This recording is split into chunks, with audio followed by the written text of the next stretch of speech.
and get at least some appropriation bills through the Senate so that we'll have something closer to a regular order appropriations process. Most members don't like being completely irrelevant, and when you hand the administration, it was particularly absurd, of course, to hand the previous administration a blank check. We're not going to want to hand this one a blank check either, and so there'll be a lot of interest in trying to achieve that. You're right, it will be challenging. We budgeted a lot of time. And what about the debt ceiling? That's up to the Treasury. So we will, in consultations with the Treasury Secretary, find out when they anticipate the penetration of the debt ceiling, and that's something we're going to deal with in conjunction with the White House at that time. Okay. We don't do people shouting out, okay? Chad. Thank you, Mr. Speaker. Is there a difference here between the pen and phone of this president compared to the pen and phone of President Obama? I know that both of you have made a big point about the power of Congress and wanting to legislate. He signed a whole trough of executive orders here, and it seems as though the perception on Republicans is just because he has an R next to his name that these work a little bit better, and you're deferring to executive action, which you didn't do that in the case of the president. It's quite the opposite, Chad. President Obama uses pen and phone and executive orders to exceed his power in our perspective. Everything that President Obama did by executive order, this new president can undo. We would like to see these things undone, and we'd like to see power restored to the people in the states, not the federal government. And that is what this new president is doing. He's restoring the proper balance, and in our opinion, he is undoing a lot of damage that was done by the last president who exceeded his power. Sure. It's quite. President Obama, I understand that it could very well go back to the Secure Fence Act. You guys have dealt with a lot of issues with the Secure Fence, whether it had to do with environmental lawsuits, private property owners who had issues with the border wall going through their property. How are you guys going to be dealing with those same issues that you dealt with back then this time around? I think if you take a look at the history of this of the Secure Fence Act, the last administration frustrated the deployment of the fence. This administration is doing the opposite of it. They're facilitating the deployment of the fence. We agree with this. We voted for this in 2006, along with plenty of people like our friend Chuck Schumer, the minority leader of the Senate, voted for the Secure Fence Act. Now we're going to actually deploy this fence, and we will anticipate a supplemental coming from the administration very shortly on how to finish construction and the funding of the fence. And then if there are any other barriers in the way, we will deal with those barriers. But a lot of those barriers we think can be done by executive order through the administration, just like the last administration frustrated the deployment of the fence or the wall. Speaking. Two-part question. One, will you offset the cost of the wall, and if so, how?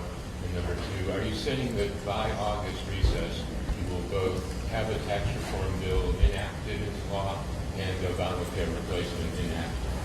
So as far as the offset, we're going to wait and see from the administration what their supplemental looks like. I'm not going to get ahead of a policy and a bill that has not been written yet.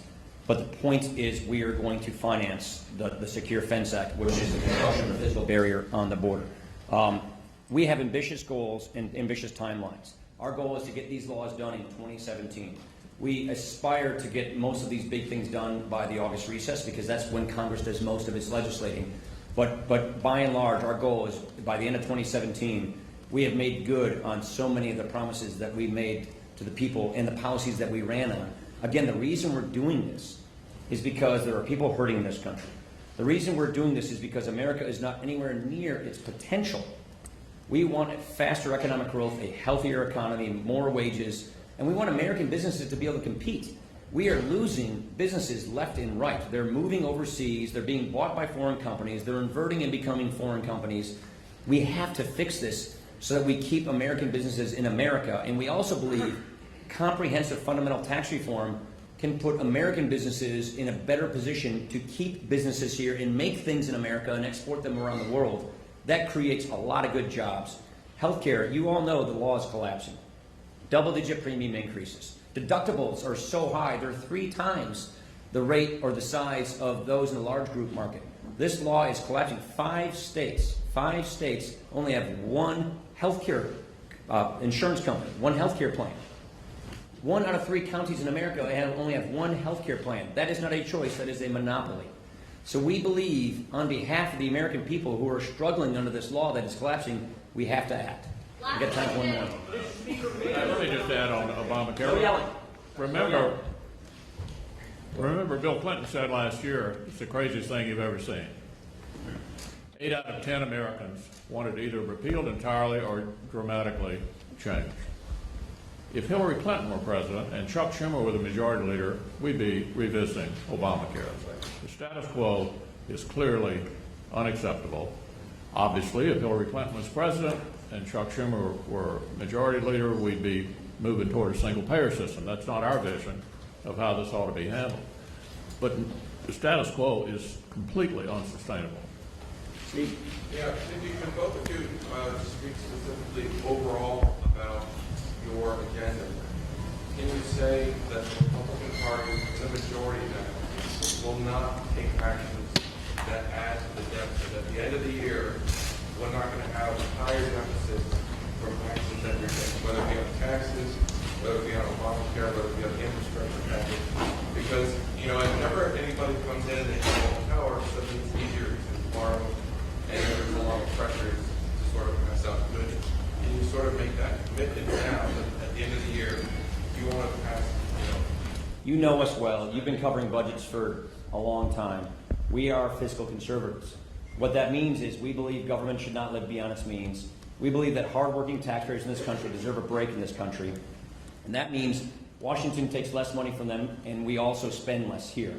That means we have to get our fiscal house in order to prevent a debt crisis in the future. There are 2 things that we can do this year that we think will move us in a great direction on fiscal policy. Get healthcare fixed. The driving force of our coming debt crisis are out-of-control healthcare programs that are collapsing. If we can help fix healthcare, bring more choice and more competition so we have better quality and lower costs and lower prices, that will dramatically help improve our budget situation. And then if we can get people back to work. If we can get people who are on welfare, who aren't on work, back into the workforce, it's better for them. We need them in the economy. We need these people working for the sake of them in our communities. And that means we have more people working, more people paying taxes, faster economic growth, and more revenues.